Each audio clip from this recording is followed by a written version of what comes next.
everybody! Welcome back to another Wheel of Time video! Season 3 is less than 2 weeks away, and I am so ready to dive back into this world. We've got a teaser trailer, an official trailer, an 11-minute sneak peek of the cold open, character posters, recaps of characters, a bunch of cast and crew interviews to dissect, and you know what that means. It's time for us to speculate wildly and ask way too many questions about what's coming up next. Now, I've been poring over the promotional material, and I've got lots of thoughts and lots of questions. This is not going to be a video about what I'm most excited about, because you could probably guess she's right here behind me. I'm very, very excited about this.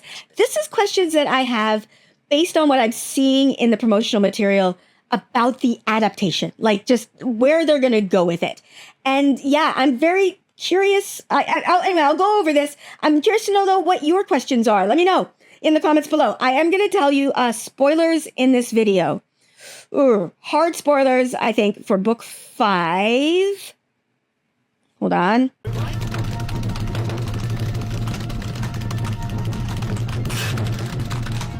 Okay, just did a bunch of Googling. I say book spoilers will go all the way to book 7, A Crown of Swords. So if you have read as far as A Crown of Swords, you are good to go. Let's get into it. Let's be nerdy with Let's Be Nerdy. Let's be nerdy with Let's Be Nerdy.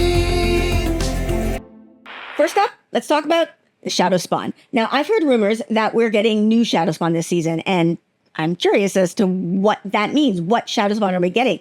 In book 2, The Great Hunt, we are introduced to gray men, but we didn't see them in season 2. Book 3, we meet Darkhounds, and then later on we meet the Golem. My guess, we're going to get budget-friendly baddies, as Rapunzel, my friend from Discord, shout out Rapunzel, she called them. So probably not Darkhounds, because they would be really expensive, and even, like, they probably wouldn't look as good as we imagine, but even if they did, they would get outdated. Like if you know, in 2 years, they would look really shitty. So Greymen and Golem seem likely because they just look like dudes. But question, will they be separate or merged? Some people in my theories videos suggested merging them.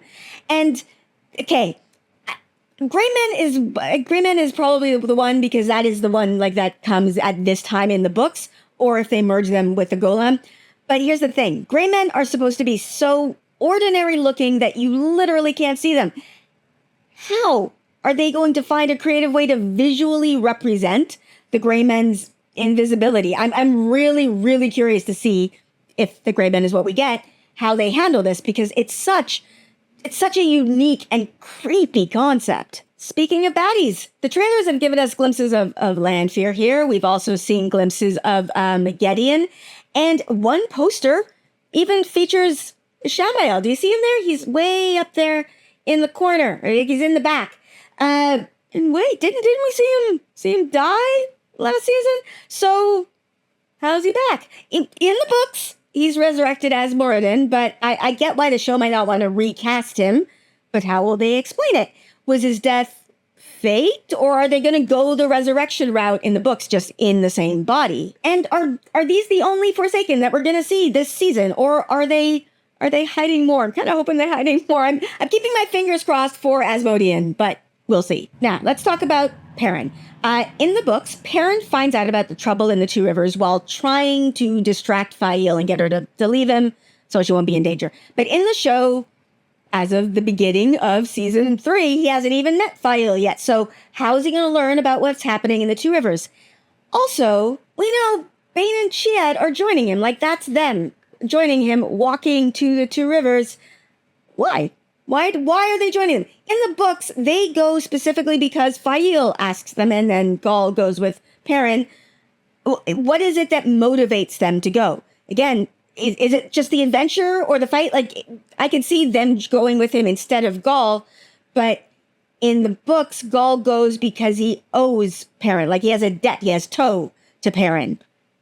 Bane and Chiad don't have tow to Perrin unless they are taking on Avienda's tow, maybe? Or is it just that they know there's going to be an adventure and a fight, and that's why they're going? I'm just curious. And then there's a situation with Perrin's wife. In the books, Perrin doesn't even have a wife at the beginning of the story, but in the show, He was married in the first episode, and then he accidentally killed her during the Trolloc attack. And this has been a huge driver of his character in the show. So I'm just really curious as to how they'll handle it this season. Are we going to get confirmation of that fan theory that Layla was a dark friend? If you remember, there was that shot from season 1, literally as Perrin is axing her.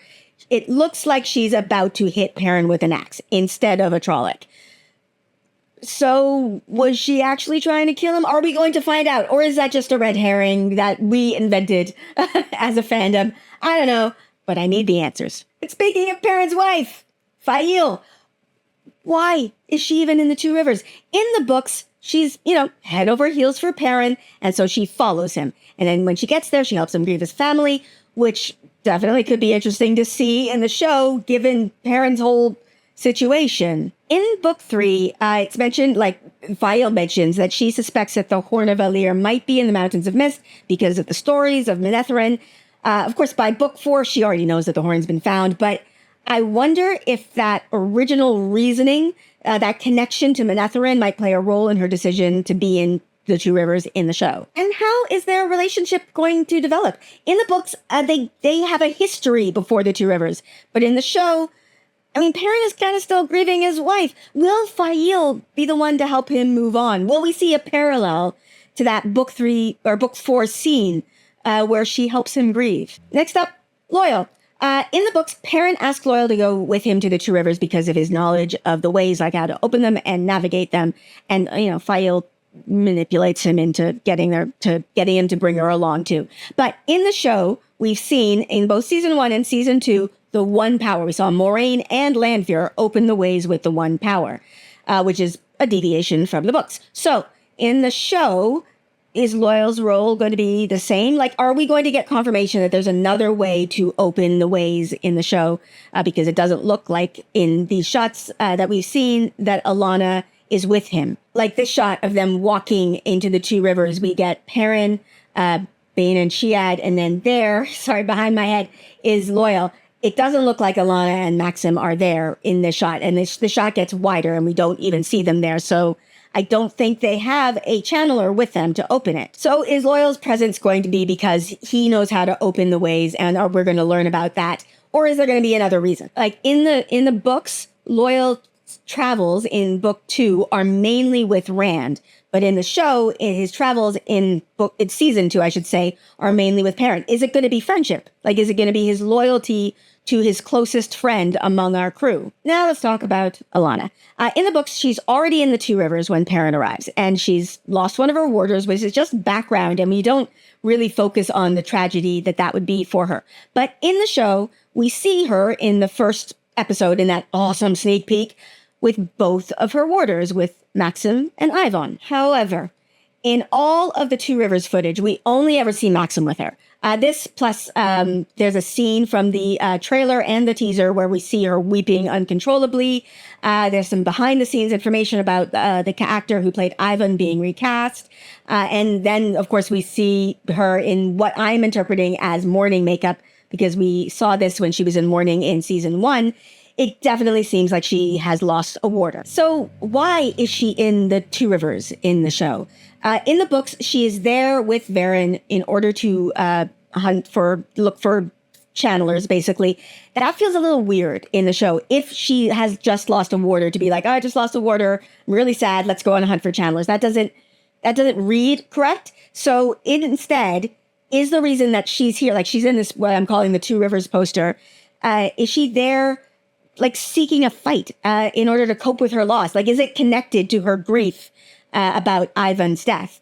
And how will that potential loss impact her connection to Perrin and the Two Rivers? Will she become more reckless or more protective or more withdrawn? And where are the Tuathon? In the show, Perrin and Egwene traveled with them in season 1, and Perrin seemed to really, really connect with their way of the leaf philosophy, but we haven't seen them since. In the books, they do return in book 4, and they shelter in the Two Rivers from the Trollocs. Aram even joins Perrin, or he leaves the Tuathon after the slaughter of his family by the Trollocs. But so far, there is no sign of them in any of the season 3 promotional material. So does this mean that they're not there? I mean, it doesn't necessarily mean that, but I'm curious, if they're not there, what will this mean for Perrin's internal struggle with violence and peace? And if they are there, when and how will they arrive? Will it be the same group like it is in the show? And how will Aram's potential return be handled, especially considering what happens with his arc in the books? Now let's talk about Mr. Creepy Crawly himself, Padan Fain. In the books, he's merged with Mordeth, and he has this corrupting aura. In the show, he just seems like he's a high-ranking dark friend. But here in the baddies poster, I don't know if you can see, that's him there. He's wearing a dirty white cloak uniform, armor. In book 4, he infiltrates the White Cloaks in order to harass the Two Rivers to try and lure Rand there. So this is book accurate, right? But are we going to see some of his special nature come out that is in the books? Or is the Slayer theory true? You know, the Slayer theory, okay, it came up in one of my theories videos, so it isn't my theory, but I really like the idea. The Slayer theory is that Padan Fain is Slayer. It's like him somehow that is having that, which actually makes a lot of sense because Padan Fain is one of, like, he does a lot of harm directly to Perrin. He's in the books. He's the one who kills Perrin's family. In the show, he's the one who brings the Trollocs to the Two Rivers twice. And that's what gets his wife killed. So yeah, he is Perrin's main antagonist. So is Slayer. And it's, as was discussed on a recent live stream I did with Bree and Jen, it's a little weird that Slayer is Perrin's main antagonist when Slayer, like the persons who Slayer is, are Lan and Rand's relatives, respectively. And that never matters. It never matters that he's related to two other main characters because he's Perrin's main antagonist. So making Fain Slayer in some form kind of makes narrative sense. Now, where in the world is... Sorry, my brain. Where in the world is Varen Mathwin? Sorry, it's just... Anyway, where is Varen? Okay. In the books, she's in the Two Rivers in book 4. She's there when Perrin arrives. She's with Alanna, again, there to hunt channelers. But in the promo material, we see her, like here in that sneak peek, in the White Tower. She's also got her own poster. Again, her poster is showing her in the White Tower. There's no sign of her in the Two Rivers. Like, she's also in the group poster. Like, she's, okay, can I point that far? Over there at the top. She's in the middle at the top. There she is. So I don't know where, like, this gives me no clues as to where she is. Again, everything that we're seeing puts her in the tower. So where is she this season? What is her purpose in the White Tower? We saw, like, in episode 1, she is there to try and protect, and she failed to protect the Terangrial there, the Sangreal and Terangrial. Is her role this season going to be mainly exposition, manipulation, or something else entirely? Could this all be a misdirection? Could she be involved in other plot lines? Will she show up in the Two Rivers? Or, I don't know, maybe in Tanchico? I don't know. Speaking of Tanchico, let's talk about Egeanin. Sorry, just obviously not been cast. In the books, she's a Shan-Chan captain who fully buys in to the Shan-Chan hierarchy, the Shan-Chan belief system, especially the one that's important to us, the idea that women who can channel must be leashed. They must be enslaved. But in book 4, she meets Nynaeve and Elaine and begins to deconstruct her worldview, which leads to one of my favorite arcs in the series. She becomes a key ally in their mission, and her growth is so compelling because it shows the humanity and complexity of the Shan-Chan rather than just painting them as one-dimensional villains. But here's the thing. Egeanin wasn't in season 2 of the show, and there's no sign of her at all in any of the season 3 promotional material either. So, will she show up at all? And if not, how will the show handle the Shan-Chan perspective? Egeanin's arc is one of my favorites because it challenges this idea that the Shan-Chan are just inherently evil, and it shows that even people within oppressive systems can change. It challenges that idea that says, we don't have to judge them by our standards because their standards are different. So we got to, it's this idea that even people within that system are capable of seeing, like once you explain it to them or show it to them, or once they have anything challenge their worldview, they're capable of change. If she's not in the show, I'm going to be a little sad, to be honest. But I do understand that adaptations sometimes have to simplify things, but I'm still hoping out that we'll see her eventually because her story is just so good. Now, let's talk about Matt.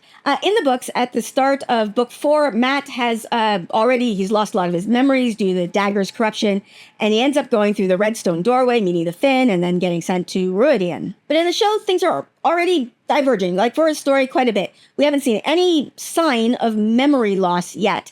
Although at the end of season 2, when he blew the horn of Valir and he says, "I remember," it seems to hint to us that that's how he's getting his memories. Like he's got memories from his past lives, as having been a hero of the horn, which is also a diversion from the book because he's not a hero of the horn in the books. So how does this tie in with his decision to go to Tanchico? Because let's be real, this is a huge deviation from the books, and I have so many questions about why he's there. Is this a choice? If it's a choice, why would Matt choose to go to the Two Rivers, to Tanchico over the Two Rivers or the Waste?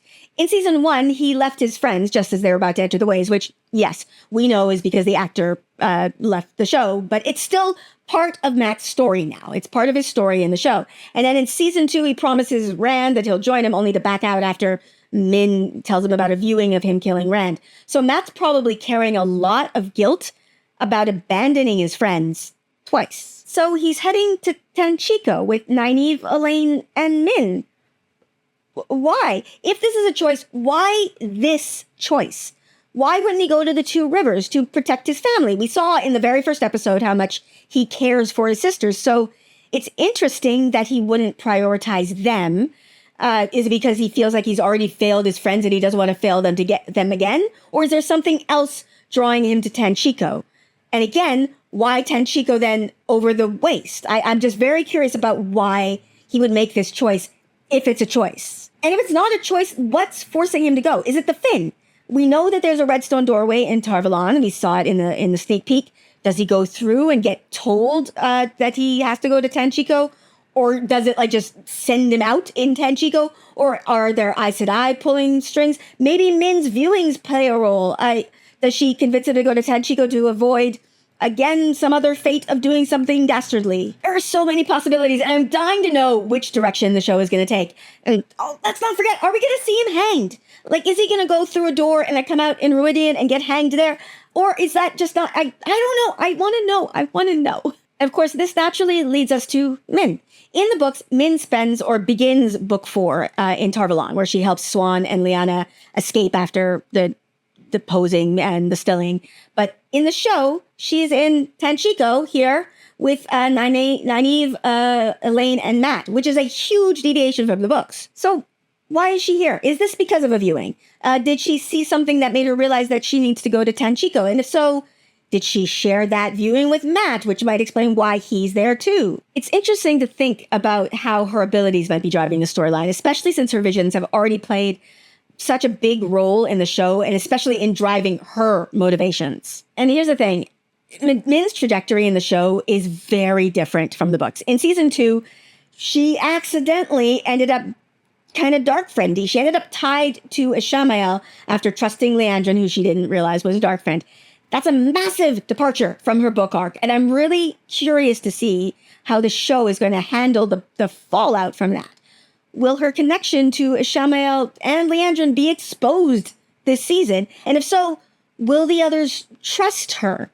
Is she trying to redeem herself? Is she still grappling with the consequences of what happened? And speaking of others trusting her, then is she going to be, I don't know how to word it, like a stand-in for Julian?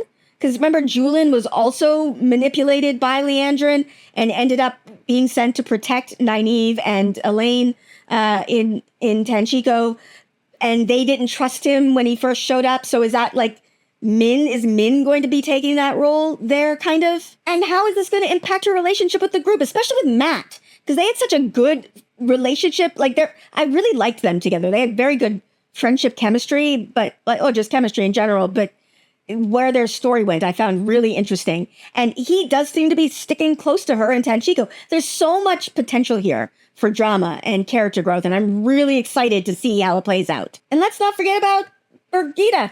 Again, not cast yet. In the books, we first meet her properly in book 4. Like, we meet her in book 2, but we don't really spend, don't get to know her. But in book 4, she starts interacting with our characters in Tel'aran'rhiod, the world of dreams. Now, it does seem like Egwene is going to be learning to dreamwalk this season, but she's not the one who interacts with Birgitte in the books. So, will Nynaeve and Elaine get access to the dream ring? We've seen hints of it, or at least I think I've seen hints of it in the promotional material in the sneak peek. I'm pretty sure I saw a ring-like thingy in there. So, yeah, are they going to be in Tel'aran'rhiod as well? And if so, will Birgitte show up? And if Birgitte does show up, how far will her arc go? Will we see her ripped out of Tel'aran'rhiod and bonded to Elaine like in the books? Or is that going to be saved for later seasons? Because that doesn't happen in book 4. That happens in book 5. And finally, let's talk about Thom. We haven't seen him since season 1, when he was traveling with Rand and Mat. But it's been pretty reliably confirmed that he's coming back for season 3. Even if he's mysteriously absent from all of the promotional material. So, where will he show up? In the books, he travels to Tanchico with Nynaeve and Elaine in book 4, feeling especially protective of Elaine because of his past relationship with her mother, Queen Morghese. So, will the show follow that same dynamic, or will it change things up? And speaking of Morghese, we know that we've seen a pregnant version of her in flashbacks this season. We got a glimpse of it in, I think, the trailer. So will we get a glimpse of Thom as her royal bard then? I'm really curious to see how the show handles his backstory and his relationships, especially with Elaine. Whew, okay, that is a lot of questions. What are you most curious about for season 3? This is not I'm excited about a lot of things. I'm really excited to see Nynaeve and Moggy, but I don't really have questions about that. This is just questions that I have specifically, I guess, about the adaptation that are brought on by what I've seen so far in the promotional material. So let me know yours. And if you like my content, you want to support me, I also have Patreon that is linked in the description below. To my patrons, as always, thank you so much for your continued support. Couldn't do this without you, so thank you so much. And with that, I'm gonna end this here. So please like, subscribe, and I will see you next time. Bye.